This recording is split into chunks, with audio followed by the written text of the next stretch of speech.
തന്റെ ഫാത്തിമയുടെ ഖബറിന്റെ ചാരത്ത് പോയിരുന്നിട്ട് അലിയാർ തങ്ങൾ അസ്സലാമു അലൈകി യാ ഫാത്തിമ, ഫാത്തിമ ബീവിയോട് സലാം വിളിച്ചു.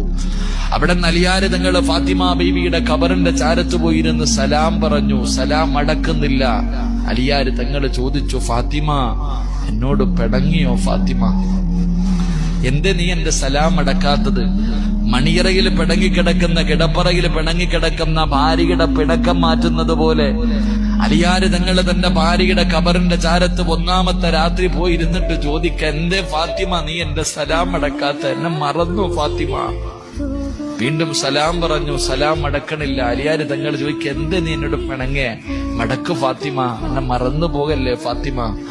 രണ്ടാമതും സലാം പറഞ്ഞിട്ട് മടക്കാതെ വന്നപ്പോ അലിയാർ തങ്ങൾ ഫാത്തിമ ബീവിയുടെ ഖബറിന്റെ മുകളിൽ കൈവച്ചിട്ട് ആ ഖബറിനോട് ചോദിച്ചു, അലിയാർ തങ്ങൾ ഖബറെ, എന്റെ ഫാത്തിമയുടെ വിശേഷമെന്താ?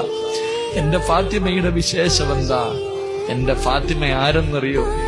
എന്റെ ഫാത്തിമ ആരെന്നറിയോ?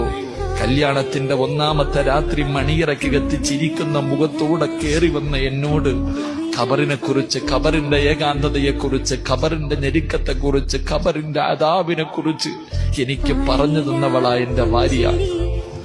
എന്റെ മണിയറയിലിരുത്തിയിട്ട് ഈ മണ്ണറ മണിയറയാക്കാൻ മുസല്ല വിരിച്ചിട്ട് നിസ്കരിപ്പിച്ചവളാ ഫാത്തിമ. ആ ഫാത്തിമയാണ് നിന്റെ വയറിന്റെ അകത്ത് കിടക്കുന്നത്, ഈ ഖബറിന്റെ അകത്ത് കിടക്കുന്നത്. എന്റെ ഫാത്തിമയുടെ വിശേഷമെന്ത് എന്ന് ഖബറിന്റെ ചാരത്തിരുന്ന് കരഞ്ഞുകൊണ്ട് ചോദിച്ചു എന്ന് ചരിത്രം പറയുമ്പോ, എന്റെ പ്രിയപ്പെട്ട സഹോദരങ്ങളെ, ജീവിതമെന്ന് പറയുന്നത് ഇതിനാ മക്കളെ. അതുകൊണ്ട് എന്റെ പ്രിയപ്പെട്ട ഉപ്പമാരോട് ഉമ്മമാരോട് പറയുകയാ, റസൂലുള്ളാഹി സ്വല്ലല്ലാഹു അലൈഹി വസല്ലമ തങ്ങൾ പറഞ്ഞു, ഇതുപോലെ വേണം നിങ്ങളുടെ